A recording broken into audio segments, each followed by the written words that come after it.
You say you want respect, but you keep chasing approval. You say you want confidence, but your mood still depends on how people react to you. One compliment lifts you, one criticism ruins your day. That is not strength.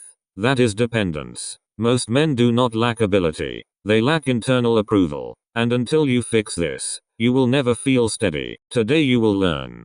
Why chasing validation weakens your identity. The Stoic principle that destroys approval addiction. How social media trains you to seek external approval. A practical system to build internal confidence. How to live in a way that makes you respect yourself. If you apply this, you stop performing for attention. You start living with self-command. Let us begin. Validation feels good. A compliment triggers pleasure. Recognition feels powerful. Status gives a temporary high. But here is the hidden cost. The more you depend on validation, the less control you have over your emotions. Because approval sits outside your control. The Stoic teacher Epictetus warned about this in the Enchiridion. He said some things are in your control, and others are not. Your effort is in your control. Your discipline is in your control. Your character is in your control. But other people's opinions are not. If your self-worth depends on something outside your control, your stability disappears. You become emotionally fragile. One negative comment shakes you.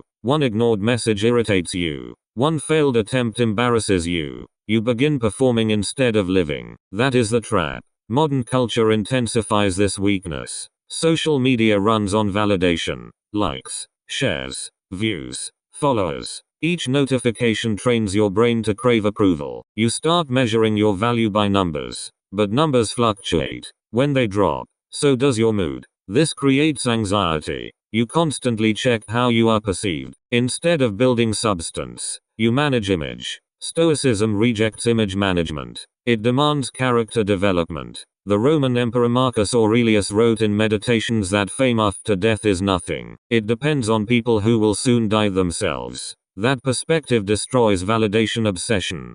Think clearly. If someone praises you today, that praise fades. If someone criticizes you today, that criticism fades. Time erases both. So why build your identity on something so temporary? A steady man builds identity on principle, not applause. Here is the hidden reason men chase validation. They lack a personal code. If you do not define your standards, you borrow standards from others. You look around and ask, do they approve? Do they respect me? Do they admire me? Without internal metrics, you depend on external feedback.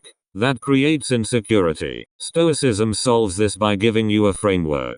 Define what kind of man you want to be. Disciplined, reliable, physically strong, emotionally controlled, honest under pressure. Write these down. These become your scorecard. Not comments, not applause, not comparison. Character. The philosopher Seneca wrote in Letters from a Stoic that we suffer more in imagination than in reality. This applies to validation. You imagine people judging you constantly. You imagine criticism. You imagine rejection. Most of it never happens. But the fear of disapproval shapes your behavior. You play small. You avoid risks. You say what is safe. You silence your real opinions. That is self-betrayal. And self-betrayal destroys confidence faster than public failure ever could. So how do you stop chasing validation? Step 1. Accept that criticism is unavoidable. If you act boldly, someone will dislike you. If you stay silent, someone will still dislike you. You cannot win universal approval. Marcus Aurelius reminded himself that even emperors were judged, mocked, and misunderstood. He ruled during war and plague, yet people still questioned him. Power did not protect him from criticism. You are not exempt. The moment you step forward, you invite opinion. Some will misunderstand you. Some will project their insecurity onto you. Some will criticize simply because you moved and they did not. Expect resistance. Not because you are doing something wrong, but because action attracts reaction. When you expect criticism, it stops shocking you. When it stops shocking you, it stops controlling you. You begin to see it for what it is. Noise. Sometimes useful, often emotional, rarely fatal. When you train your mind this way, criticism becomes information, not injury. And a man who treats criticism as data instead of a threat becomes difficult to shake. Step 2. Detach your effort from the outcome. Your job is to act with excellence, not to control reactions. Epictetus taught that when you perform a role, perform it well, leave the rest to fate. He reminded his students that you control the performance, not the applause. If you speak, speak clearly. If you train, train seriously. If you build, build honestly. Do not adjust your effort based on who is watching. Do not increase your discipline only when praise appears. Do the work because it aligns with your standard. Outcomes fluctuate.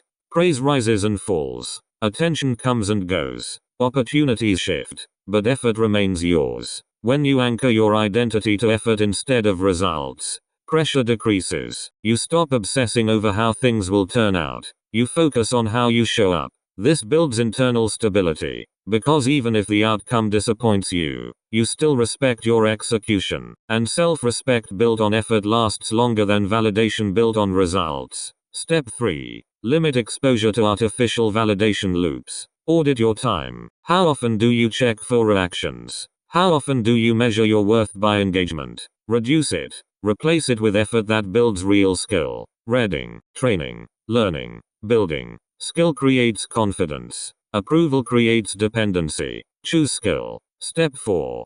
Practice voluntary discomfort. Validation addiction grows when you fear rejection. If rejection feels dangerous, you will always adjust yourself to avoid it. So train your mind to face it on purpose.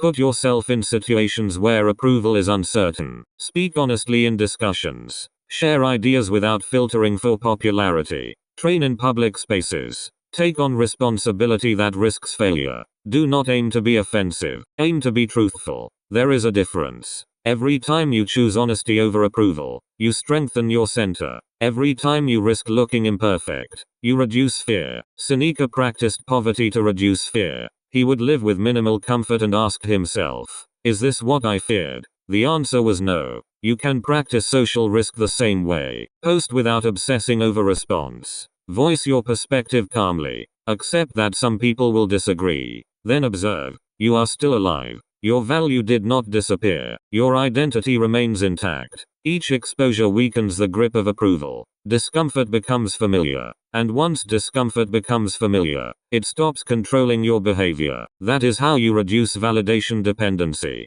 Not by hiding, but by training. Now understand this clearly. There is nothing wrong with appreciation. Recognition feels good, but it cannot become your foundation. If it does, you will constantly adjust yourself to please others. And a man who constantly adjusts himself loses his center. Stoicism trains you to build that center internally. You act according to principle, not popularity. Let us go deeper. Why does validation feel powerful? Because it signals belonging. Humans evolved in tribes. Rejection once meant danger. Your brain still reacts that way. But modern criticism rarely threatens survival. It threatens ego. And ego is not identity. Identity comes from repeated action aligned with principle. When you act according to your values daily, self-respect grows. Self-respect replaces the need for applause. You no longer need constant reassurance. You know who you are. Here is the shift that changes everything. Stop asking,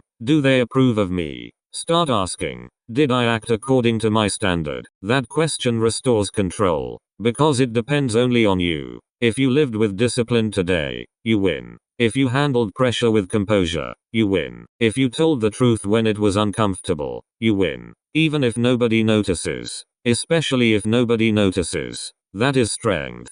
Marcus Aurelius wrote that a man should be like a rock against which waves crash, yet it stands firm. That firmness does not come from applause. It comes from conviction. Conviction forms through repetition, daily alignment, daily responsibility, daily self-correction. When you build that, validation becomes optional, not necessary. The world constantly invites you to perform. Perform success. Perform confidence. Perform virtue. But Stoicism demands something harder. Be the thing without announcing it. Train your body without posting every session. Improve your discipline without broadcasting it. Lead quietly. Build quietly. Grow quietly. Let results speak.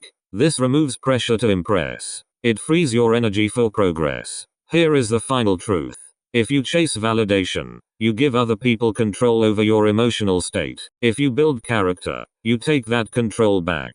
The world does not need more men seeking applause. It needs men who stand firm without it. Men who act from principle. Men who accept criticism without collapse. Men who respect themselves before anyone else does. Stop chasing validation. Start building substance. If you want to train your mind to become internally strong and emotionally steady, subscribe. Because the disciplined man does not beg for approval. He earns his own respect first. If this message challenged you, good. Growth should challenge you. Most men will keep chasing approval. Most men will keep performing for attention. You do not have to be most men. If you want to build real internal strength, train your mind weekly here. Subscribe now and commit to becoming a man who does not depend on applause to stand firm. Join a community of men choosing discipline over validation. Because once you stop chasing approval, you finally start building power.